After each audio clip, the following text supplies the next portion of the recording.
Of history, an empire across 3 continents. आज हम उस एम्पायर की बात करने वाले हैं जिसने 3 कॉन्टिनेंट्स, 3 महाद्वीपों पर अपना कंट्रोल कर रखा था। और वो एम्पायर कौन सा है? The Roman empire. ठीक है, तो वो रोमन एम्पायर है जिसके बारे में आज हम बात करने वाले हैं इस पूरे चैप्टर के अंदर। और इस रोमन एम्पायर ने अपने 3 कॉन्टिनेंट्स के अंदर रूल स्टैब्लिश कर रखे हैं, एशिया में, अफ्रीका में और यूरोप में। ठीक है, तो ये 3 कॉन्टिनेंट्स हैं जिन पे रोमन एम्पायर ने मोस्टली इन पार्ट्स पे कंट्रोल कर रखा है। अब इतना बड़ा रोमन एम्पायर को कंट्रोल कर रखा है तो भाई क्या उसकी हिस्ट्री थी, किस एम्पायर से उसने ये इतना बड़ा रीजन स्टैब्लिश किया, तो उसका हम इंट्रोडक्शन के पार्ट में स्टार्ट करेंगे रोमन एम्पायर की थोड़ी सी हिस्ट्री के बारे में। तो हमने मेसोपोटामिया के बारे में चैप्टर 2 में पढ़ लिया था। जो मेसोपोटामिया है उसमें बहुत अलग अलग तरह के किंगडम्स ने अपना रूल स्टैब्लिश करना स्टार्ट कर दिया। अलग अलग तरह के किंगडम्स आए, उधर लड़ाई झगड़े, लूट हुई। ठीक है, फिर लास्ट में एक फाइनल रिजल्ट आया 6th सेंचुरी के अंदर। 6th सेंचुरी में ईरानियंस ने, ठीक है, 6th सेंचुरी में ईरानियंस ने असीरियन एम्पायर हमें पता है मेसोपोटामिया के नॉर्थ पार्ट में जो रूल करता था, जो 1100 BC के आसपास आया था। ठीक है, तो असीरियन एम्पायर नॉर्थ में आ जाते हैं। नॉर्थ का जो पार्ट है मेसोपोटामिया का, उस पार्ट को किसने ऑक्यूपाई कर लिया, उस एम्पायर को किसने कंट्रोल कर लिया? ईरानियंस ने। ठीक है, नेक्स्ट थिंग, अब हमें पता है जो मेसोपोटामिया है वो मेडिटेरियन सी के आसपास का रीजन है। अब कोई रीजन सी के आसपास है तो इसका मतलब क्या है कि वो ट्रेड में अच्छा होगा। अब मेसोपोटामिया, उसके पास तो यूफ्रेट्स रिवर भी थी, और यूफ्रेट्स रिवर को हमने क्या बोला था? वर्ल्ड रूट बोला था। तो जो ईरानियंस हैं उसे मेसोपोटामिया को कंट्रोल करके उनका नेटवर्क ऑफ ट्रेड है वो डेवलप कर लिया ओवरलैंड। मतलब सारे के सारे जो रीजन्स थे उनमें अपना ट्रेड का जो नेटवर्क है वो बढ़ा लिया ईरानियंस ने बाय ऑक्यूपाइंग मेसोपोटामिया। ठीक है, तो ईरानियंस ने तो मेसोपोटामिया को 6th सेंचुरी में कंट्रोल में कर लिया। फिर आगे क्या होता है, 4th सेंचुरी के अंदर अलेक्जेंडर आते हैं मैसेडोन किंगडम के। वो अपना एक मिलिट्री कंपेन चलाते हैं। North Africa, West Asia, Iran को और ईस्ट को, इन सारे एरियाज को कंट्रोल कर लेते हैं, अपने एम्पायर स्टैब्लिश कर लेते हैं। और जो अलेक्जेंडर का एम्पायर है उस टाइम का सबसे वास्ट, सबसे बड़ा किंगडम था। ठीक है, तो ये थी अलेक्जेंडर के एम्पायर की। फिर क्या होता है, जब अलेक्जेंडर की डेथ हो जाती है तो उसका जो एम्पायर उसने स्टैब्लिश कर रखा था, हमें पता है कि अगर कोई इंपॉर्टेंट लीडर की किसी किंगडम में डेथ हो जाती है तो उस किंगडम का क्या होता है, पार्ट्स में डिवाइड हो जाता है। अलग अलग पार्ट्स ले जाते हैं लोग, दूसरे किंगडम्स आके उन पार्ट्स को लूट लेते हैं या फिर अपने कंट्रोल में कर लेते हैं। तो इधर से उस जो अलेक्जेंडर का जो किंगडम था उसके पार्ट्स का, उस किंगडम का क्या हो रहा था, डिसइंटीग्रेशन हो रहा था, मतलब टुकड़ों में डिवाइड हो रहा था। इस डिसइंटीग्रेशन का फायदा किसने उठाया? रोमन एम्पायर ने। रोमन एम्पायर कहाँ से आया भाई? रोमन एम्पायर इटली सिटी के, रोम जो कैपिटल है उधर से इमर्ज होता है एक रोमन एम्पायर। रोमन एम्पायर ने इस डिसइंटीग्रेशन का एडवांटेज उठाया, ठीक है, और अपना कंट्रोल जमा लिया नॉर्थ अफ्रीका, ईस्ट मेडिटेरियन की साइड। रोमन एम्पायर भी 7th सेंचुरी तक ही चलता है। फिर अरब एम्पायर आ जाता है और अरब एम्पायर के बाद में नोमैडिक एम्पायर आ जाता है। हमें आगे नहीं पढ़ना भाई अरब एम्पायर कैसे आया, नोमैडिक एम्पायर कैसे आया, हमें सिर्फ इस चैप्टर में रोमन एम्पायर की हिस्ट्री जाननी थी, वो हमने जान ली। नेक्स्ट हम चलते हैं रोमन एम्पायर की तरफ कि भाई जो रोमन एम्पायर है उसके एरियाज हमने देख लिए हैं, तो और भी एरियाज है जो 7th सेंचुरी तक रोमन एम्पायर कहाँ तक अपना एरिया स्टैब्लिश कर लेता है। तो यूरोप के तो मोस्ट ऑफ द पार्ट्स तक तो वो स्टैब्लिश कर ही लेता है, नॉर्थ अफ्रीका में वो स्टैब्लिश कर लेता है, और फर्टाइल क्रिसेंट में भी वो अपना रूल है वो स्टैब्लिश कर लेता है। अब भाई फर्टाइल क्रिसेंट क्या है? ये है फर्टाइल क्रिसेंट। ठीक है, ये जो रेड कलर का जो रीजन है वो फर्टाइल क्रिसेंट है। इजिप्ट से स्टार्ट होता है, मेसोपोटामिया के अंदर एंड होता है। ठीक है, तो इजिप्ट और मेसोपोटामिया के जो रीजन है उसे हम क्या बोलेंगे? फर्टाइल क्रिसेंट बोलेंगे। नेक्स्ट हम चलते हैं एविडेंसेस के ऊपर कि भाई क्या एविडेंसेस थे, क्या प्रूफ्स थे, क्या आर्कियोलॉजिस्ट को मिले।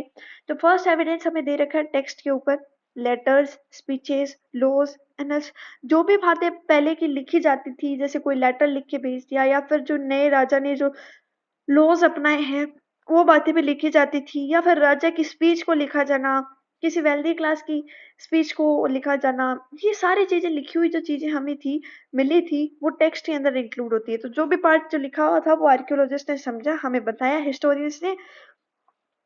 ठीक है, नेक्स्ट हमें दे रखा है अनल्स के ऊपर। तो अनल्स क्या होते हैं, वो चीजें जो ईयर बाय ईयर बेसिस पे नए चेंजेस नए अपडेट्स के साथ हर साल उस किंगडम में आती हो, उन्हें अनल्स बोलेंगे। नेक्स्ट हम डॉक्यूमेंट्स की तरफ। भाई ये जो टेक्स्ट थे वो हमें किस चीज पे मिले, तो दो तरह की चीजों पे हमें ये टेक्स्ट है मिले। एक तो है इंस्क्रिप्शंस पे और एक है पेपर्स। इंस्क्रिप्शंस तो हमें पता है क्या होते हैं, जो चीजें रॉक्स के ऊपर लिखी जाती है। पेपर्स क्या है, तो पेपरस है वो इस तरीके का जो प्लांट है, जो आपको ऐसा अगर ऐसा कोई प्लांट दिखे देख लेना, वो पेपरस होगा। अब पेपरस कहाँ है, पेपरस नाइल रिवर है। कहाँ है नाइल रिवर, इजिप्ट के अंदर है। उसके किनारों पे हमें क्या मिलता है, पेपरस मिलता है। तो क्या वही इन पेड़ पौधों पे लिखते थे, नहीं। पेपरस क्या है, वो एक राइटिंग मटेरियल प्रोड्यूस करता है। क्या प्रोड्यूस करता है पेपरस, राइटिंग मटेरियल। वो राइटिंग मटेरियल का नाम क्या है, उस राइटिंग मटेरियल का नाम है पेपरी। ठीक है, वो हमारे पेपर जैसा दिखता है, इसके लिए उसका नाम क्या रख दिया, पेपरी रखी। ये है पेपरी। ठीक है, ये क्या है, पेपरी है। कहां से प्रोड्यूस हुआ है, पेपरस से। और पेपरस कहाँ मिलता है, नाइल रिवर के किनारों पे पेपरस मिलता है। तो ये था पेपरस की और पेपरी की स्टोरी। मटेरियल एलिमेंट्स में हमें पता है बिल्डिंग, स्टैच्यूज, पोट्री और पेंट्स। ठीक है, ये होगी एविडेंसेस के बाद हम आगे चलते हैं geographical location of Roman empire की। भाई रोमन एम्पायर की जो लोकेशन थी वो क्या क्या थी। तो ये रहा रोम। रोम के अगर हम नॉर्थ पार्ट में देखें तो दो रिवर्स हमें दिखाई दे रही हैं। एक तो है राइन रिवर और एक है डेन्यूब रिवर। अगर हम रोम के ईस्टर्न पार्ट में देखें तो ये जो पिंक कलर का जो पार्ट है ना, ये पूरा रोमन एम्पायर है। ठीक है, ये पूरा क्या है, रोमन एम्पायर है।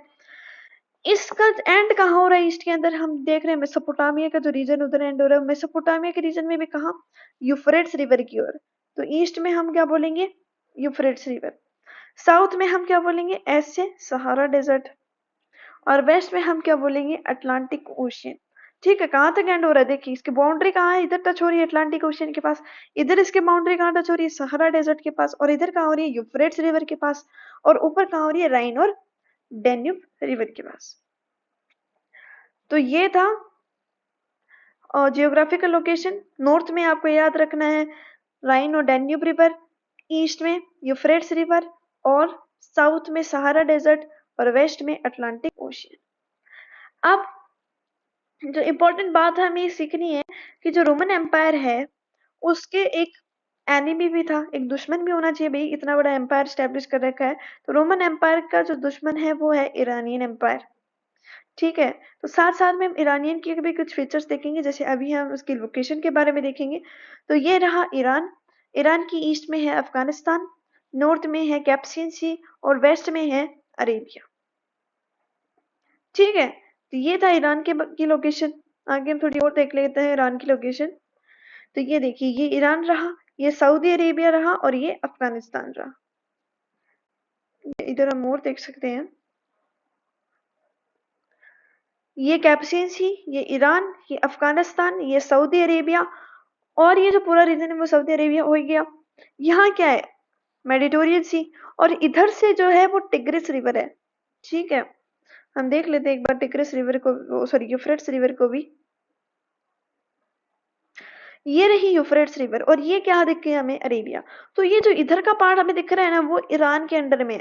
तो क्या हम इधर से बोल सकते हैं कि ये दोनों दुश्मन है, वो बहुत ही एक पतली गली से डिवाइडेड है। ठीक है, तो both the two rival powers are being separated by a narrow strip of land along the Euphrates river. उम्मीद होगी ये जो जियोग्राफिकल लोकेशन है ये समझ में आ चुकी है। अब हम चलते हैं रोमन एम्पायर के ऊपर, स्टार्ट हो जाता है हमारा टॉपिक रोमन एम्पायर के ऊपर, कल्चर का, उसके कितने तरह के लोग थे, उसका एडमिनिस्ट्रेशन, कैसे कैसे लोग उधर, इकोनॉमी थी कैसी, ये सारी चीजें हम पढ़ने वाले हैं आगे। तो द अर्ली एम्पायर, अब इधर अर्ली एम्पायर क्यों लिखा गया, क्योंकि जो रोमन एम्पायर है वो दो पार्ट्स में डिवाइडेड है। एक तो अर्ली रोमन एम्पायर और एक है लेट रोमन एम्पायर। किस बेसिस पे डिवाइड है, ये टाइमलाइन के बेसिस पे डिवाइड है। हम 3rd सेंचुरी को डिवाइड करते हैं, 3rd सेंचुरी से जो पहले का रूलिंग पीरियड है उसे हम अर्ली रोमन एम्पायर बोलेंगे, और 3rd सेंचुरी के जो बाद का पीरियड है उसे हम लेट रोमन एम्पायर बोलेंगे। और कहाँ तक? 7th सेंचुरी तक। ठीक है, तो ये था अर्ली और रोमन एम्पायर की हिस्ट्री, समझ में आ गई। आगे चलते हैं रोमन एम्पायर के फीचर्स की तरफ, कि भाई रोमन एम्पायर में कैसे कैसे लोग रहते थे, क्या क्या उधर की कंडीशंस थी। तो इतना बड़ा रीजन है, इतने बड़े एरिया को ऑक्यूपाई कर रखा है रोमन एम्पायर ने, तो हर रीजन में कल्चरली डाइवर्सन होगा। जैसे इंडिया इतनी बड़ी कंट्री है, उसमें कितने कल्चर्स का अलग अलग कल्चर्स हम देख सकते हैं इंडिया के अंदर, वैसे ही रोमन एम्पायर के अंदर बहुत ही अलग अलग कल्चर्स थे, तो कल्चरली डाइवर्स था। हर कल्चर को एक साथ रोमन एम्पायर में रखने के लिए उनके लिए एक कॉमन सिस्टम ऑफ गवर्नमेंट अपनाया गया। ठीक है, एक ही फॉर्म ऑफ गवर्नमेंट रखी गई सबके लिए। नेक्स्ट थिंग, लैंग्वेज के ऊपर बात करते हैं, तो अलग कल्चर्स हैं तो अलग अलग तरह की लैंग्वेजेस बोली जाती हैं। ठीक है, पर अगर हम एडमिनिस्ट्रेशन पर्पस की ओर देखें, जैसे इंग्लिश और हिंदी है हमारे इंडिया के अंदर, वैसे ही रोमन एम्पायर के अंदर किस तरह की लैंग्वेजेस का यूज होता है एडमिनिस्ट्रेशन पर्पस के फॉर्म में? तो लैटिन और ग्रीक भाषा की यूज होता है। क्यों?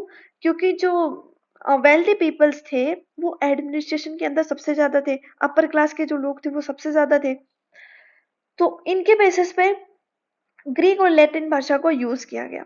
अब जो लैटिन भाषा है वो वेस्ट अपर क्लास के लोग बोलते थे, और जो ग्रीक भाषा है वो ईस्ट अपर क्लास के लोग बोलते थे। और ये पूरा साम्राज्य कौन संभालेगा? एक ही रूलर, जो कौन है? The emperor.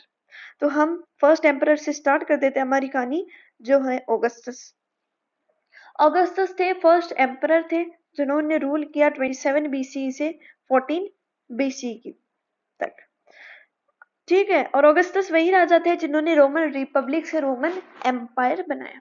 अब रोमन रिपब्लिक क्या है वो हम आगे नेक्स्ट जो टॉपिक है उस पर पढ़ेंगे। तो हमें याद रखना 27 बीसी में रोमन रिपब्लिक को रोमन एम्पायर बनाया ऑगस्टस ने। वो अपने आप को एक प्रिंसिपेट मानते हैं, मतलब एक लीडिंग सिटीजन मानते हैं, वो अपने आप को प्योर रूलर नहीं मानते, बस हम नहीं समझते कि मैं एकदम रूलर हूँ। वो अपने आप को एक सिटीजन, जो नॉर्मल कॉमन मैन है, सिटीजन की तौर पे देखते हैं, पर रियल में तो वो एम्परर ही थे, पर थोड़ा लोगों के सामने अच्छा बनने के लिए वो लीडिंग सिटीजन की तरह अपने आप को देखते थे। अब इतना बड़ा एम्पायर था ऑगस्टस के टाइम में, तो किसी ने नहीं सोची कि हमारा जो एम्पायर है उसको एक्सपेंड करें और ज्यादा बड़ा किया जाए। तो इस कारण जो ऑगस्टस का जो रूलिंग पीरियड है उसमें कोई भी लड़ाई झगड़े नहीं है, क्योंकि एम्पायर को एक्सपेंड ही नहीं किया गया। ठीक है, तो external warfare were very less, इसीलिए ऑगस्टस का जो रूलिंग पीरियड है उसको हम पीस टाइम मानते हैं। पीस, ठीक है, पीस मतलब शांति का समय मानते हैं ऑगस्टस के रूलिंग टाइम को। अब हम रोमन रिपब्लिक की तरफ चलते हैं। तो रोमन रिपब्लिक है उसमें 3 इंपॉर्टेंट कैरेक्टर्स रोल हैं। पहला है सिनेट्स, फिर है किंग और फिर है आर्मी। सिनेट्स को पहले इसलिए रखा गया क्योंकि सिनेट्स हैं वो ग्रुप हैं एरिस्टोक्रेट्स के। एरिस्टोक्रेट्स के हैं वेल्दी क्लास के लोग, तो वो ग्रुप है एरिस्टोक्रेट्स के जो किंग को एडवाइस करते हैं, किंग को कंट्रोल करते हैं। और किंग को कंट्रोल करना मतलब पूरे रोमन एम्पायर को कंट्रोल करना, तो वो इनडायरेक्टली रोमन एम्पायर को कंट्रोल करते थे। किंग को कंट्रोल करते थे, वो किंग को बताते थे कि भाई तुम ये डिसीजंस लो, तुम्हें ये चेंजेस लाने हैं, सारा कंट्रोल वो एडवाइस करते थे किंग को इस बारे में। अब किंग की क्या हालत थी हमने देख ली, किंग है वो उसका पूरा कंट्रोल नहीं था किंगडम के ऊपर, वो एडवाइस किया जाता था सेनेट्स द्वारा। नेक्स्ट तो थर्ड इंपॉर्टेंट पावर थी उस राज्य में, रिपब्लिक में, रोमन रिपब्लिक, वो किसके पास थी? आर्मी के पास थी। तो अब रोमन एम्पायर की आर्मी की अगर हम बात करें तो वो एक प्रोफेशनल आर्मी थी। प्रोफेशनल आर्मी मतलब वो एक प्रोफेशन था उनके, जिस तरीके की आज हम हर कंट्रीज के अंदर आर्मी होती है वैसी आर्मी रोमन एम्पायर की भी आर्मी थी। रोमन एम्पायर के जो लोग थे, आर्मी एक सर्विस की तरह देते थे लोगों को, एक सर्विस थी जो लोगों को मिनिमम 25 ईयर्स तक करनी पड़ती थी अपने रोमन एम्पायर के रिपब्लिक के लिए, रोमन रिपब्लिक के लिए। ठीक है, तो लोग इसे 25 साल तक तो उन्हें निभाना ही पड़ता था, आगे तक अपनी सर्विस करनी है नेशन के लिए, तो वो उनकी खुद की मर्जी है। ये जो सर्विस है उसमें जो लोग पार्टिसिपेट करते थे, जो आर्मीज थी, उनको रोमन एम्पायर पे भी करता था, सैलरीज भी देता था। नेक्स्ट इंपॉर्टेंट जो फैक्ट याद रखते हैं, 4th सेंचुरी के अंदर रोमन एम्पायर में 6 लाख सोल्जर्स थे, जो बहुत ही बड़ी एक बॉडी थी। तो इस बॉडी से हम क्या बोल सकते हैं, इतनी तो पावरफुल सेनेट्स भी नहीं थे, इतनी बड़ी तो पॉपुलेशन सेनेट्स की भी नहीं थी। तो थर्ड इंपॉर्टेंट पावर किसके पास है? आर्मी के पास। तो अगर किसी राजा को बनाना है तो वो किसके हाथ में होगा? आर्मी के हाथ में होगा। क्यों? क्योंकि अगर राजा का कंट्रोल आर्मी के ऊपर नहीं होगा तो वह राजा ज्यादा दिन तक नहीं टिक पाएगा, उसका सक्सेस, इतना बड़ा एम्परर, इतना बड़ा राजा नहीं बन पाएगा। जैसे कि हम ऑगस्टस की बात करें तो ऑगस्टस का जो विश्वास है वो आर्मी के ऊपर बहुत ज्यादा था और आर्मी का भी विश्वास ऑगस्टस के ऊपर बहुत ज्यादा था। तो इसीलिए ऑगस्टस एक बहुत और बड़े टाइम तक उन्होंने रूल किया। ठीक है, तो indirectly power to determine the fate of emperor was with army. मतलब एम्परर का अगर फ्यूचर डिसाइड करने की बात करें, फेट मतलब फ्यूचर डिसाइड करने की बात करें, तो वो किसके पास था? आर्मी के पास था। Next, divide in army leads to civil war. अगर आर्मी डिवाइड हो चुकी, किस बेसिस पे डिवाइड हुई? राजा के लिए अगर आर्मी डिवाइड होगी तो सिविल वॉर की समस्या उस रीजन में आ जाएंगी। क्यों डिवाइड क्यों होगी आर्मी? मान लीजिए आर्मी का कुछ टुकड़ा दूसरे राजा को बनाना चाहता है एम्परर, और आर्मी का कुछ टुकड़ा मान लीजिए 50% एक और इंसान को बनाना चाहता है एम्परर। तो इससे एक ही रीजन के अंदर, एक ही एम्पायर के अंदर दो ग्रुप्स में डिवाइड हो जाना, और इससे क्या हो जाता है? सिविल वॉर क्रिएट हो जाता है। ठीक है, तो ये हो जाता है डिवाइड इन आर्मी। मतलब लोग जो आर्मी है वो डिवाइड हो जाती है राजा के लिए कि भाई हम तो इस राजा को बनाना चाहते हैं, दूसरा क्या बोलना चाहता है? नहीं, हम तो दूसरे राजा को बनाना चाहते हैं। अब हम ईरानियंस की आर्मी की बात करें तो ईरानियंस की जो आर्मी थी वो एक कॉन्स्क्रिप्टेड आर्मी थी। कॉन्स्क्रिप्टेड आर्मी मतलब जबरदस्ती आर्मी में लोगों को लाया जाता था, ठीक है, और उन्हें पे भी नहीं किया जाता था। तो ये ईरानियंस की आर्मी थी। तो इतना बड़ा जो साम्राज्य रोमन एम्पायर का था, उसको एडमिनिस्ट्रेशन, क्या तरह की एडमिनिस्ट्रेशन अपनाई जाती थी, कैसा पॉलिटिकल सेटअप था रोमन एम्पायर का, वो हम देखेंगे। The gradual extension of Roman direct rule. Roman direct rule के कारण ही रोमन एम्पायर स्टैब्लिश हुआ। अब रोमन डायरेक्ट रूल क्या है? रोमन डायरेक्ट रूल है कि जो डिपेंडेंट किंगडम थे रोम के, उन्हें अब रोमन प्रोविंशियल टेरिटरीज में डिवाइड कर दिया गया। डिपेंडेंट किंगडम क्या है? Local kingdom set were clients of Rome. मतलब मान लीजिए ये रोम है, मतलब रोम रोम जो इटली में अंदर रोम है, उस रोमन एम्पायर उधर से स्टैब्लिश हुआ। तो उसने रोमन एम्पायर ने जैसे जैसे अपना रूल स्टैब्लिश किया, तो जिन जिन किंगडम्स को वो अपने कंट्रोल में कर रहा था, तो वो सारे किंगडम्स तो क्या होंगे? डिपेंडेंट किंगडम्स, मतलब वो क्लाइंट्स होंगे रोम के। तो जो local kingdoms that were clients of Rome, clients क्या होंगे? अगर रोम को किसी भी चीज की जरूरत पड़ी तो वो लोकल किंगडम्स उस हमेशा हाजिर रहते थे कि भाई साहब हम तुम्हें देंगे। जैसे आर्मी की जरूरत पड़ी रोमन एम्पायर को, तो लोकल किंगडम्स अपने किंगडम से आर्मी पहुंचा देते थे। कभी खाने की शॉर्टेज पड़ी तो लोकल किंगडम्स खाना पहुंचा देते थे। और टैक्स की तो बात ही अलग, टैक्स तो देना ही था उन्हें। फूड की शॉर्टेज पड़ी तो ये सारी चीजें क्या है? लोकल किंगडम्स के काम थे, क्लाइंट्स थे रोम के। अब लोकल किंगडम्स की हमें लोकेशन दे रखी है, वो मोस्टली ईस्ट साइड में ईस्टर्न साइड में थे। फिर ईस्टर्न साइड में ही थे डिपेंडेंट किंगडम। फिर रोम ने धीरे धीरे अपनी टेरिटरी एक्सपैंड की। ठीक है, वेस्टर्न साइड में भी रोमन एम्पायर ने अपना किंगडम स्टैब्लिश करना स्टार्ट किया। क्यों? क्योंकि जो वेस्टर्न साइड्स थे उसमें बहुत ही वेल्दी वेल्दी किंगडम्स थे। ठीक है, अब बहुत ही अमीर किंगडम्स थे। एक एग्जाम्पल हमें दे रखा है हेरोन्स किंगडम, और इसमें हमें दे रखा है कि हेरोन्स किंगडम है वो लगभग 1,25,000 केजी का गोल्ड हर साल प्रोड्यूस, मतलब हर साल उनके पास इतना गोल्ड होता है। ठीक है, एरोन्स किंगडम के पास। तो उधर से टैक्स अगर लेंगे तो उनकी इकोनॉमी भी बहुत अच्छा इफेक्ट पड़ने वाला है रोमन एम्पायर का। तो उन्होंने वेस्टर्न साइड्स को भी अपने कंट्रोल में कर लिया। नेक्स्ट हम चलते हैं during second century Roman empire stretched. मतलब अब हमने देख लिया कि भाई वेस्टर्न साइड में रोमन एम्पायर है वो एक्सपेंड होता है, हेरोन्स किंगडम्स, वेल्दी किंगडम्स, सारे रोमन एम्पायर कैप्चर करना स्टार्ट कर देते हैं। तो हम हमारी जो जियोग्राफिकल लोकेशन है उसे अपडेट कर लेते हैं। स्कॉटलैंड टू अर्मेनिया, मतलब west to east Roman empire expand होता है स्कॉटलैंड से अर्मेनिया के साइड। कब? सेकेंड सेंचुरी के अंदर। और सहारा टू यूफ्रेट्स के अंदर एक्सपेंड होता है। अब हमने देखा कि डिपेंडेंट किंगडम्स को कहाँ स्टैब्लिश कर लिया? रोमन प्रोविंशियल टेरिटरीज में स्टैब्लिश कर लिया। तो except Italy all territories have to pay taxation. सारी टेरिटरीज को टैक्स पे करना होगा। किस तरीके से टैक्स पे करना है वो हम आगे देखेंगे इधर, कि भाई सिटी काउंसिल्स, अर्बन सेंटर्स, ये सारी चीजें बना दी जाती हैं। ठीक है, तो ये हम थोड़ा सा आगे पढ़ेंगे कि भाई टैक्स कैसे पे करते थे ये लोग। अब हमने जो डिपेंडेंट किंगडम्स की बात की, उन किंगडम्स को डिफरेंट डिफरेंट अर्बन सेंटर्स में डिवाइड कर दिया गया। तो आगे हम कुछ urban centres, important urban centres के बारे में बात कर लेते हैं। तो 3 इंपॉर्टेंट सेंटर्स है, कार्थेज, अलेक्जेंड्रिया, एंटियोच, और भी हैं, तो हम इनकी लोकेशन एक बार देख लेते हैं। तो ये रहा रोम, ये रहा कार्थेज, अलेक्जेंड्रिया और एंटियोच। इन तीनों में क्या इंपॉर्टेंट थिंग हम देख सकते हैं, इन तीनों में एक इंपॉर्टेंट चीज है कि ये मेडिटेरियन सी है, ठीक है, ये मेडिटेरियन सी है और तीनों ही कोस्टल टाउन्स है, मतलब सी के पास है तीनों ही। तो किस चीज में हमें ये मदद कर सकते हैं, सोच के बताइए।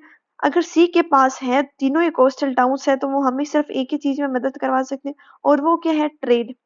इन ट्रेड के बेसिस पे इन्हें अर्बन सेंटर्स मान लिया गया रोम का, ठीक है। तो ये कंडीशन की बेसिस पे रोम के ये 3 इंपॉर्टेंट सेंटर्स हैं, और भी हम अर्बन सेंटर्स देख सकते हैं इधर। तो ये थे कार्थेज, अलेक्जेंड्रिया और एंटियोच, ये इंपॉर्टेंट अर्बन सेंटर्स है। Urban centers were like the city government which were able to collect tax from the provincial countryside. जिस तरीके से हमारे इंडिया में जो सिस्टम चल रहा है, जैसे सेंट्रल गवर्नमेंट है, फिर स्टेट गवर्नमेंट है, फिर विलेजेस की गवर्नमेंट है, जैसे ग्राम सभा हो गई, ग्राम पंचायत हो गई, इन लोगों को भी बना दिया गया। क्यों बनाया? अब रही सेंट्रल गवर्नमेंट है, वो हर स्टेट से कैसे कलेक्ट करे टैक्स, तो स्टेट गवर्नमेंट बना दी। अब स्टेट गवर्नमेंट में भी क्या किया, विलेजेस से टैक्स कैसे कलेक्ट किया जाए, तो स्टेट गवर्नमेंट को भी अलग सब डिविजन्स में डिवाइड कर दिया गया, ग्राम सभा, ग्राम पंचायत, ठीक है। तो इन चीजों पे डिवाइड करके उनको टैक्स लिया गया। तो इधर भी सेम ही सिस्टम था। अब रोमन एम्पायर है, वो खुद तो सारा जो टैक्स है वो कंट्रोल नहीं कर सकता था, तो किसने कंट्रोल किया, सिटी गवर्नमेंट्स, अर्बन सेंटर्स बना दिए गए। तो अर्बन सेंटर्स बनाए गए, अर्बन सेंटर्स खुद भी टैक्स देते थे और प्रोविंशियल कंट्री साइड से भी टैक्स लेते थे। प्रोविंशियल कंट्री साइड मतलब रूरल एरिया, जो गांव के एरियाज थे, उनसे भी वो टैक्स लेते थे। क्यों? क्योंकि गांव के एरियाज थे, वो भी कुछ लोग अमीर थे, वो भी ट्रेडिंग सिस्टम करते थे, उधर से भी पैसा था, वो अच्छा खासा आता था, टैक्स भी वो उधर से अच्छे खासे कलेक्ट कर सकते थे। तो रोमन एम्पायर को सबको वेल्दी बनना है, पैसा चाहिए सबको, तो इसीलिए जो डिपेंडेंट किंगडम्स हैं उनको अलग अलग अर्बन सेंटर्स में डिवाइड कर दिया गया। अब इधर एक कहानी स्टार्ट होती है कि जो सेनेट्स हैं उनकी पावर कमजोर होने लगती है। क्यों? हम इधर से समझते हैं थोड़ा। पहले जो रोमन एम्पायर था, ये रोम है, ठीक है, और ये क्या है, रोमन एम्पायर। तो पहला सारा जो एडमिनिस्ट्रेशन थिंग थी, मान लीजिए जो भी कुछ कामकाज थे, जो रोमन एम्पायर के पावर थी, वो सारी किसके पावर्स थी, सीनेट्स के पास थी और किंग के पास थी। और फिर हमने थर्ड इंपॉर्टेंट बॉडी रख दी, आर्मी। अब क्या होता है, जो सीनेट्स हैं और जो किंग है, दोनों के दिमाग में कुछ चलता है क्या, कि भाई हम सेनेट्स हैं, वो आर्मी के साथ हाथ मिला लेते हैं और इस किंग विंग वाला जो सिस्टम वो हटा देते हैं, हम सेनेट्स और आर्मी दोनों हाथ मिला के इस पूरे रोमन एम्पायर को कंट्रोल कर लेते हैं। अब जो राजा है, जो किंग है, वो सोचता है भाई सेनेट्स के पास तो आधी पावर है, अगर कुछ दिन और बीत गए तो सेनेट्स हैं वो पूरा एम्पायर के पास कंट्रोल कर लेंगे। तो हम एक काम करते हैं, जो किंग है, जो एम्परर है और जो आर्मी, वो सारा पावर कंट्रोल कर लेते हैं, सेनेट्स को कोई पावर नहीं देंगे। तो इसीलिए एक कारण तो हमने पढ़ा कि अर्बन सेंटर्स को डिवाइड करने का, एक कारण तो हमने पढ़ लिया टैक्सेशन के लिए, दूसरा कारण क्या था, सीनेट से पावर छीनने के लिए। ठीक है, सीनेट से पावर कैसे छीनी गई, अभी देखते हैं। क्लाइंट्स ऑफ अपर क्लास के जो लोग थे, कहाँ के, प्रोविंशियल टेरिटरीज के, जिन डिपेंडेंट किंगडम्स को हमने रोमन प्रोविंशियल टेरिटरीज में डिवाइड किया, अर्बन सेंटर्स में डिवाइड किया, तो जो इटली को छोड़ के, रोम को छोड़ के, जो अलग अर्बन सेंटर्स के जो अपर क्लास के जो लोग थे, वेल्दी पीपल्स थे, उन्होंने अब रोमन स्टेट को हेल्प किया एडमिनिस्ट्रेशन में और रेजिंग टैक्सेस में। एडमिनिस्ट्रेशन मतलब वही जो रोमन स्टेट, जो रोमन एम्पायर का जो कामकाज है, उनकी पावर्स, उनका टैक्सेशन, ये सारी चीजें किसको दे दी गई, अब क्लाइंट्स को, अपर क्लास के जो वेल्दी पीपल थे प्रोविंशियल टेरिटरीज के, उनको दे दी गई। तो पहला काम किसका था, ये पहले काम सेनेट्स का था ये, पर अब किसे दे दिया गया, ये अपर क्लास के लोगों को दे दिया गया। कहाँ के, प्रोविंशियल टेरिटरीज के, रोम के नहीं, प्रोविंशियल टेरिटरीज के लोगों को दे दिया गया ये काम। तो इधर से हमें कुछ पावर में शिफ्ट दिख रहा है, वो तो देख लिया हमने, क्या दिख रहा है, सेनेट्स के पास पावर थी पहले, वो अब किसको दे दी गई, अब अपर क्लास के, प्रोविंसेस के जो अपर क्लास के जो लोग थे उन्हें दे दी गई। तो ये पावर का शिफ्ट हमें किस के बीच में दिखता है, इटली और प्रोविंसेस के बीच में हमें ये पावर शिफ्ट दिखती है। तो जो प्रोविंसेस है वो तो भाई नाच रही है, वो तो सोच रही है अब हम ही राजा राजा, और जो सेनेट्स हैं वो बेचारे उदास हो जाते हैं। तो around the second and the third century, second और तीसरे शताब्दी के बीच में हमें क्या दिखता है, जो प्रोविंशियल अपर क्लास है इन डोमिनेंस इन द एडमिनिस्ट्रेशन, मतलब जो अपर क्लास के प्रोविंसेस के जो अपर क्लास के लोग थे वो अब एडमिनिस्ट्रेशन, जो रोमन स्टेट का जो कामकाज था उसमें डोमिनेंस में आ जाते हैं। पहले कौन थे, सिनेट्स थे, कहाँ के, रोम के, पर अब कौन आ चुके हैं, अपर क्लास, कहाँ की, प्रोविंसेस की अपर क्लास अब आ जाती है एडमिनिस्ट्रेशन में, डोमिनेंस में। सारी पावर सब किसके पास है, अपर क्लास के प्रोविंशियल्स के पास है, पर उनका हेड तो कौन है, एम्परर ही है। फिर more powerful than the senatorial class, अब ये धीरे धीरे क्या होते हैं, पावरफुल हो जाते हैं सेनेटोरियल क्लास से भी ज्यादा। पहले सेनेट ज्यादा पावरफुल थे, पर अब पावरफुल कौन हो जाते हैं, प्रोविंसेस के अपर क्लास के लोग पावरफुल हो जाते हैं। एडमिनिस्ट्रेशन में डोमिनेंस आ चुके हैं, मतलब अब वो अपनी प्रोविंसेस को भी कंट्रोल करेंगे और अपनी आर्मी को भी कंट्रोल करेंगे। तो इधर से हमें क्या दिखता है, प्रोविंसेस अपर क्लास के पास एडमिनिस्ट्रेशन पावर्स आ चुकी हैं, प्रोविंशियल पावर्स आ चुकी हैं, और आर्मी के ऊपर, मिलिट्री के ऊपर कंट्रोल करने की पावर किसके पास आ चुकी है, प्रोविंशियल अपर क्लास के पास आ चुकी है। ठीक है, अब आर्मी के ऊपर हमें दे रखा है एम्परर गैलिनियस। अब एम्परर गैलिनियस ने भी यही बात सोची कि भाई अगर आर्मी और सेनेट्स एक साथ हो गए तो हमसे वो क्या है, राजगद्दी छूट जाएगी।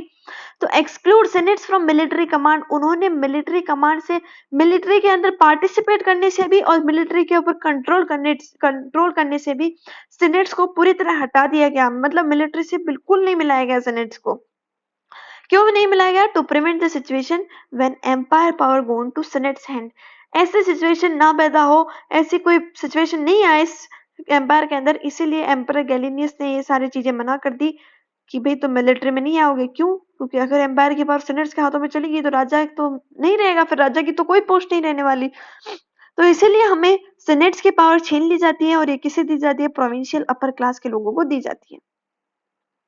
Last second and first century के अंदर हम देख लेते हैं इन तीनों सेंचुरीज, ठीक है, थर्ड सेंचुरीज तक कौन सा पीरियड था, अर्ली रोमन एम्पायर का पीरियड था। क्या होता है, जो आर्मी और एडमिनिस्ट्रेशन है किसके पास चली जाती है, प्रोविंसेस के पास चली जाती है। प्रोविंसेस क्या हो जाती है फिर, बिकेम इन मेजॉरिटी, मतलब ये सारी हम कहानी समझ के आ चुके हैं अभी। सिटीजनशिप स्प्रेड होती है, ठीक है। सिटीजनशिप स्प्रेड कैसे होती है, पहले रोमन एम्पायर में सेनेट्स थे, सेनेट्स कहाँ के थे, वो रोम के थे, सिर्फ इटली में रोम की सिटीजनशिप थी। पर अब धीरे धीरे अलग अलग प्रोविंसेस के वेल्दी क्लास के अपर क्लास के लोग हैं वो आने लगते हैं रोमन एम्पायर में, तो अलग अलग रीजन्स की सिटीजनशिप आने लगती है, अलग अलग रीजन्स के लोग आते हैं। तो इसे ही हमने सिटीजनशिप बोला है कि इटली में अब सिटीजनशिप क्या होने लगी है, स्प्रेड होने लगी है। और थर्ड सेंचुरी तक आते आते हम देख लेते हैं कि senators of provincial origin became in majority, provincial regions के जो सेनेटर्स हैं, अपर क्लास के जो लोग हैं वो मेजॉरिटी में आ जाते हैं एडमिनिस्ट्रेशन में। अब हम देखते हैं भाई एडमिनिस्ट्रेशन चलाया किस तरीके से गया, क्या सोचा उन लोगों ने। तो अर्बन सेंटर्स में डिवाइड कर दिया गया, किसको, डिपेंडेंट किंगडम्स को प्रोविंशियल टेरिटरीज में डिवाइड कर दिया गया, मतलब अर्बन सेंटर्स में डिवाइड कर दिया गया। और उन अर्बन सेंटर्स को एडमिनिस्ट्रेटिव पावर्स दी गई कि भाई अब तुम संभालो तुम्हारे अर्बन सेंटर्स की गवर्नमेंट को, ठीक है। अब उनके अंदर किस किस को इंक्लूड किया, मजिस्ट्रेट को इंक्लूड किया, सिटी काउंसिल को इंक्लूड किया और टेरिटरी को इंक्लूड किया अर्बन सेंटर्स के अंदर। जैसे पूरे एम्पायर के लिए किंग था, वैसे अर्बन सेंटर के लिए मजिस्ट्रेट की पोस्ट दे दी गई। जैसे पूरे एम्पायर के लिए सीनेट्स थे, वैसे पूरे अर्बन सेंटर के लिए सिटी काउंसिल लाई गई। और जैसे पूरे एम्पायर के लिए डिपेंडेंट किंगडम्स थे, वैसे पूरे अर्बन सेंटर्स के अंदर टेरिटरीज लाई गई। उम्मीद होगी ये समझ गए होंगे आप कि भाई जो एम्पायर है, कौन सा एम्पायर, रोमन एम्पायर, उसमें मैजिस्ट्रेट बना दिए गए जो किंग की पोस्ट को संभालते हैं, ठीक है। तो अब जो पूरे सिटी में जो काम चल रहा है वो कौन संभालेगा, मैजिस्ट्रेट संभालेंगे, इलेक्टेड ऑफिशियल्स है, राजा इन्हें चुनते हैं। और सबसे बड़े मैजिस्ट्रेट कौन होगा, सबसे बड़े हाईएस्ट एग्जीक्यूटिव पोस्ट मैजिस्ट्रेट के किसके पास होगी, ऑब्वियसली राजा के पास होनी है। नेक्स्ट है सिटी काउंसिल। सिटी काउंसिल हमने किसके साथ कंपेयर किया? सेनेट्स के साथ कंपेयर किया सिटी काउंसिल को। सेनेट्स कौन थे? एरिस्टोक्रेट्स रोम के। वैसे सिटी काउंसिल क्या है? Local aristocracy. उस अर्बन सेंटर में जितने भी अपर क्लास के जो लोग थे, उनके जो लोगों का जो ग्रुप है उसे हमने सिटी काउंसिल के अंदर इंक्लूड कर दिया। अब बात करते हैं टेरिटरी की। अर्बन सेंटर्स को डिफरेंट डिफरेंट टेरिटरीज में डिवाइड कर दिया गया। मतलब टेरिटरीज किस बेसिस पे? इधर हमने देख लिया कि भाई ये रोमन एम्पायर है। रोमन एम्पायर में सबसे बड़ा कौन है? किंग। किंग की मदद कराने के लिए कौन है? सीनेट्स। ठीक है, तो ये तो रोम में रहेंगे। ये क्या है? रोम।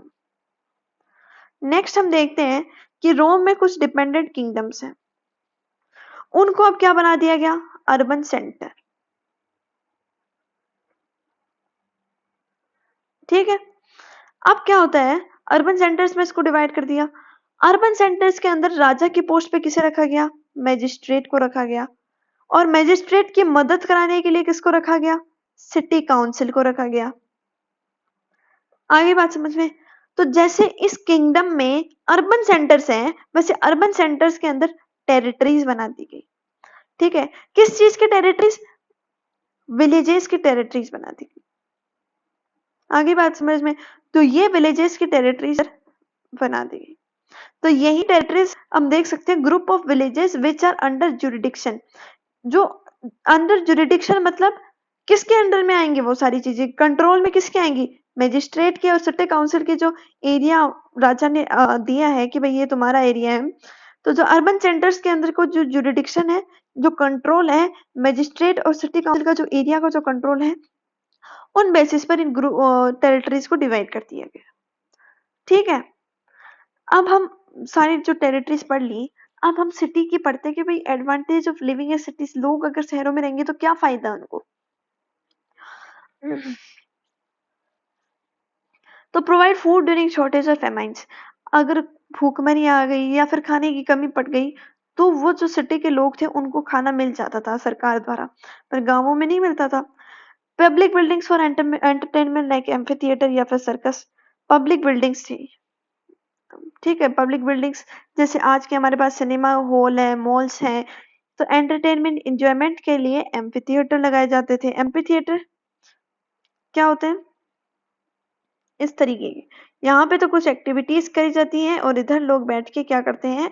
एंजॉय करते हैं। ठीक है, तो ये सारी चीजें थी। एम्फी थिएटर, पब्लिक बिल्डिंग्स पहुंचाई जाती है और पब्लिक बाथ्स। ठीक है, तो इसमें कुछ समझने वाली चीज नहीं थी। अब हम नेक्स्ट टॉपिक की तरफ चलते हैं, the third century crisis. Third century crisis मतलब अब कंट्री के जो रोमन एम्पायर है उसके कुछ हालात बदलते हुए दिखते हैं हमें। ठीक है, और ये हालात कब बदलते हैं? सबसे बड़ा साइन हमें थर्ड सेंचुरी के अंदर दिखता है। क्या होता है? जैसे हम कुछ पॉइंट्स पढ़ेंगे अभी। In Iran, around 225, Sasanian dynasty emerged, and within 15 years, it expanded rapidly in the direction of Euphrates. मतलब कि इधर क्या हो रहा है? ये जो पूरा ग्रीन कलर का हमें पार्ट दिख रहा है, ये जो पूरा ग्रीन कलर का पार्ट है, ये किसका है? ससानियन एम्पायर का। ठीक है, अब क्या होता है? ससानियन डायनेस्टी, इधर हमने देख लिया ये ईस्टर्न रोमन एम्पायर है।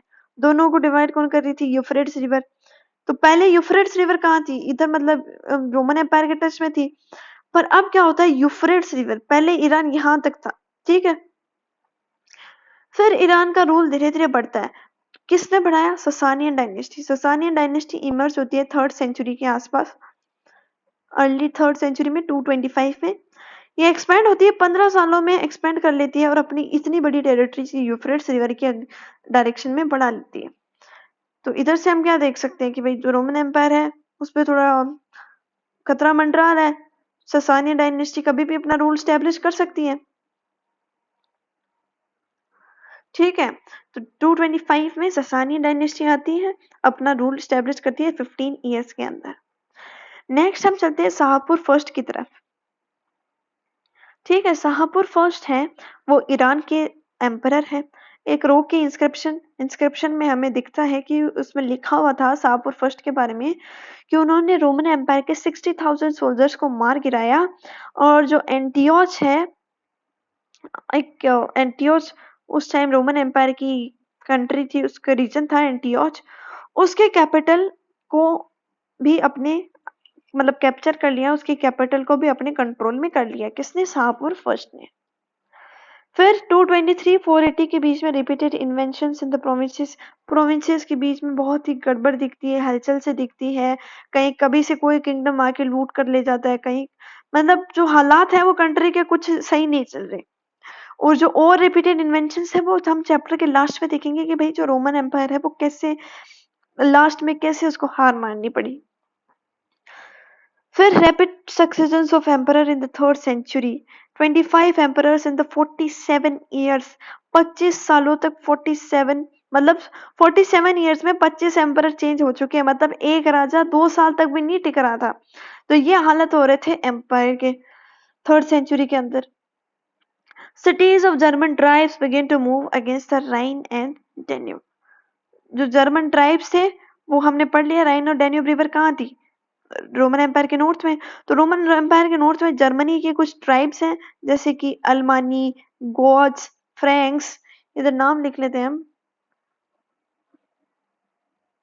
अल्मानी ट्राइब्स हो गई, फिर गोथ्स हो गए और फ्रैंक्स, ये 3 ट्राइब्स हमें दे रखी हैं। तो ये अपने पावर जो मतलब जो ट्राइब्स हैं वो राइन और डेन्यूब रिवर की बैंक किनारों पे जाते हैं, उनके आसपास के जो एरियाज है उधर जाते हैं, और जो उधर लोग रहते थे रोमन एम्पायर के जो लोग थे उन्हें वो वहां से वो जगह खाली करनी पड़ी। तो ट्राइब्स का भी हमला हो जाता है, इरानियंस का भी हमला हो जाता है और कंट्री के खुद के हालत खराब हो जाते हैं। एम्परर्स पे खुद एम्परर्स है जो राजा है वो भी ज्यादा सालों तक नहीं रह पाते हैं। तो ये सारी कंडीशंस थी थर्ड सेंचुरी के क्राइसिस की।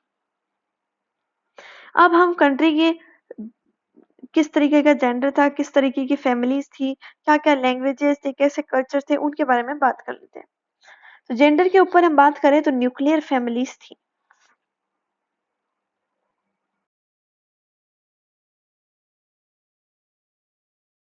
Let's continue this.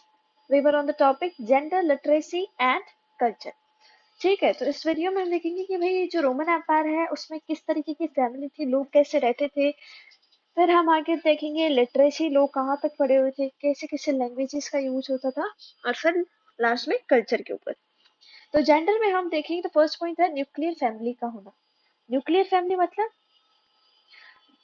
पेरेंट्स और उनके चिल्ड्रन, सिर्फ इन्हीं का होना। और चिल्ड्रन भी कब तक? जब तक वो बच्चे हैं। जब अडल्ट हो जाएंगे तब वो अपनी फैमिली के साथ नहीं रहते।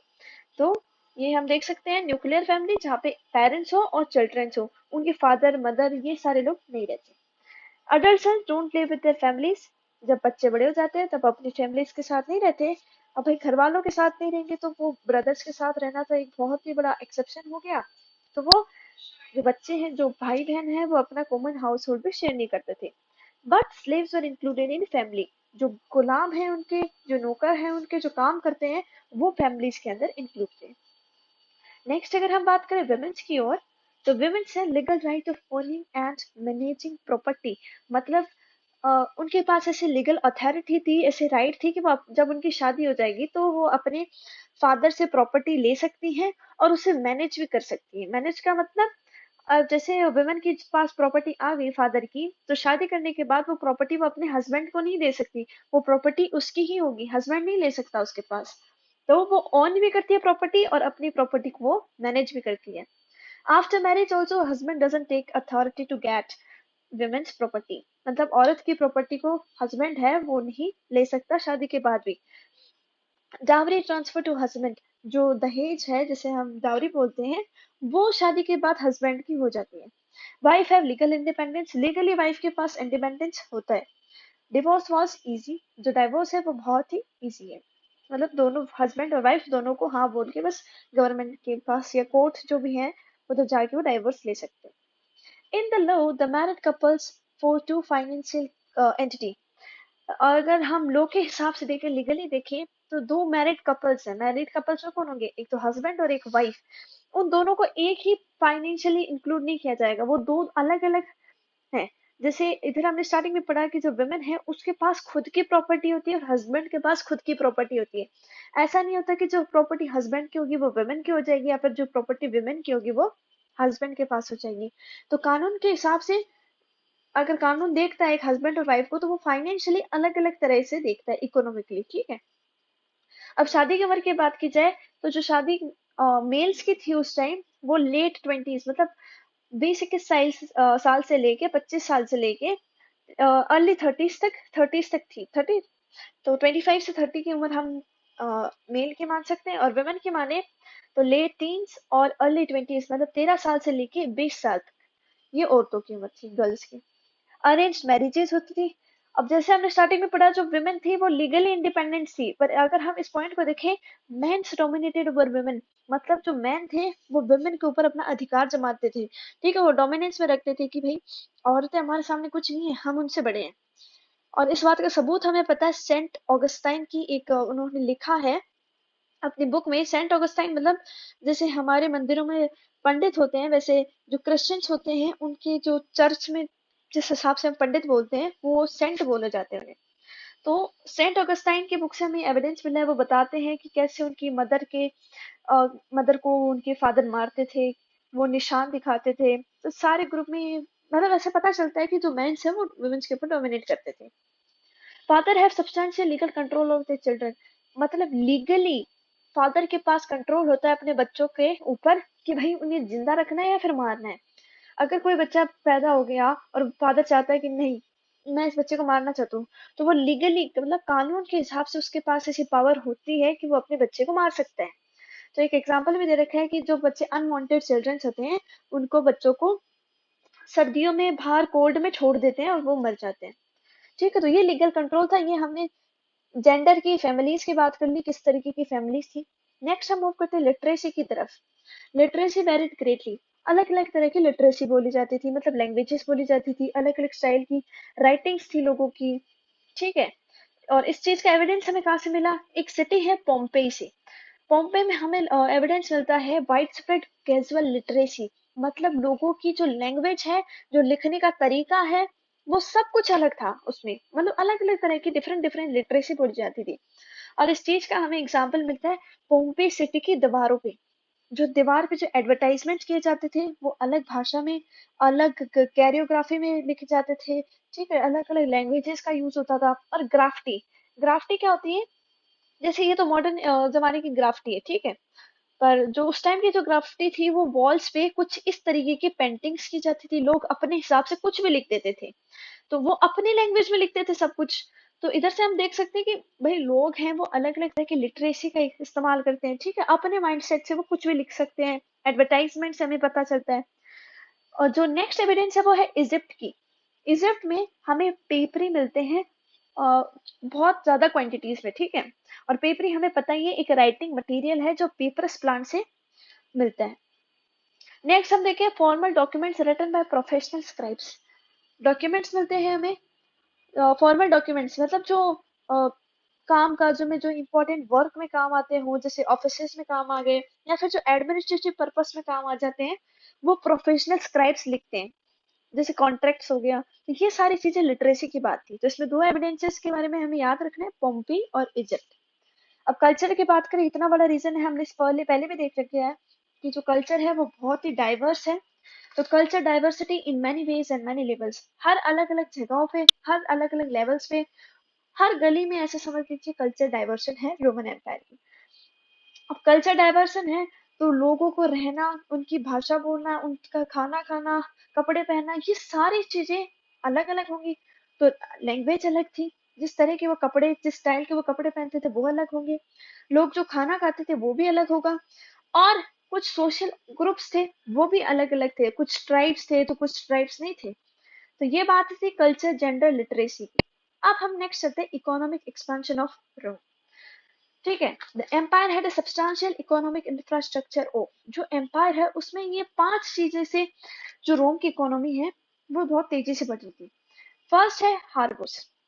हार्बर्स शिप से रिलेटेड है। शिप से रिलेटेड क्यों है, क्योंकि हमें पता है जो रोम है उसको सबसे ज्यादा जो फायदा हुआ है वो मेडिटेरियन से हुआ है, ठीक है। मेडिटेरियन सी से क्यों हुआ? क्योंकि जो मेडिटेरियन सी है वहां से रोमन एम्पायर ट्रेड करता है सारी जगहों से, सारे लैंड से, इंडिया से भी करता था वो, ठीक है, इंडस वैली सिविलाइजेशन से, इन सारे एरिया से वो कनेक्टेड था, तो ट्रेड उसके लिए बहुत इंपॉर्टेंट था। तो शिप्स का कुछ सेंटर बनाया जाता है, हार्बर्स बनाए जाते हैं, तो ये इससे रोम को सबसे ज्यादा फायदा मिलता है। नेक्स्ट हम चले माइनिंग पे, ठीक है, माइनिंग क्या होती है? कुछ मेटल्स की खुदाई होना, तो उधर कुछ जो मेटल्स मिलते थे उनकी माइनिंग होती थी, तो ये माइनिंग की बात होगी। आगे हम देखें क्वायरिंग। अब भाई जब मेटल्स को खुदाई करके निकाला गया है, तो उनसे जो मेटल्स हमें मिले हैं और जो रॉक्स हैं, जो अनवांटेड थिंग्स हैं और जो मेटल्स हैं, उनको अलग अलग किया जाता है। फिर उधर से हमें क्वायरिंग, क्वायरिंग मतलब समझ गए कि रॉक्स को और मेटल्स को अलग अलग किया जाता है। ब्रिकयार्ड्स बनाए जाते हैं, ठीक है, ब्रिकयार्ड्स मतलब जहाँ पे ईंटें बनती हैं, तो ये ब्रिकयार्ड्स हो गए। और the last one olive oil factories, जो रोम की सबसे ज्यादा इकोनॉमी में जो इफेक्ट करती है, सबसे ज्यादा प्रोडक्शन करती है जिस चीज का, वो है ऑलिव ऑयल फैक्ट्री। तो ये 5 चीजें थी जिससे रोम का जो इंफ्रास्ट्रक्चर है बहुत तेजी से बढ़ रहा था। Wheat, wine and olive oil were traded and consume. Wheat की बात करो, वाइन की बात करो और ऑलिव ऑयल, ये 3 इंपॉर्टेंट फैक्टर्स हैं जो ट्रेड किए जाते थे और कंज्यूम किए जाते थे कहाँ? रोम के अंदर। और ट्रांसपोर्ट कहाँ होते थे? स्पेन से, गार्लिक प्रोविंसेस, जो रोमन एम्पायर के उस टाइम की जो प्रोविंसेस थी उन्हें हम गार्लिक प्रोविंसेस बोलेंगे, नॉर्थ अफ्रीका से और इटली के एरियाज तक, ठीक है। अब बात करते हैं भाई, ये तो लिक्विड मटेरियल्स है, वाइन हो गया, ऑलिव ऑयल हो गया, ये सारे लिक्विड में प्रेजेंट्स है, तो फिर इन्हें कौन से कंटेनर में रखा जाता था? तो ये कंटेनर का नाम है एम्फोरे। ये इस तरीके का दिखता है, और इधर से हम देख सकते हैं कि यहाँ दोनों साइड से हम इस एम्फोरे मटेरियल को पकड़ सकते हैं, ठीक है। तो इस वर्ड का नाम ही इसके मीनिंग पे, इसके कैरेक्टर के ऊपर रखा गया है कि एम्फोरे मतलब जिस कंटेनर को हम दोनों हाथों से पकड़ सके, ठीक है। तो इधर हम देख सकते हैं एम्फोरे वो ग्रीक टर्म है एम्फी प्लस फोरस, जिसका मतलब है कैरिड फ्रॉम बोथ साइड्स। और इसका एविडेंसेस भी हमें एक साइट है मोंटे टेस्टेशियो जो रोम के अंदर है, उसमें आर्कियोलॉजिस्ट को 50 मिलियन कंटेनर्स मिले इस तरीके के, जो बहुत ही लार्ज अमाउंट है, और इससे हम अंदाजा लगा सकते हैं कि कितनी ज्यादा अमाउंट में वाइन और ऑलिव ऑयल का प्रोडक्शन होता था। अब इतना सारा जो ट्रेड वगैरह चल रहा है, इकोनॉमिक स्ट्रक्चर चल रहा है रोमन एम्पायर में, तो कुछ जो बिजनेसमैन है, लैंडोर्स है, उनके बीच में इकोनॉमिक कंपटीशन भी होना है।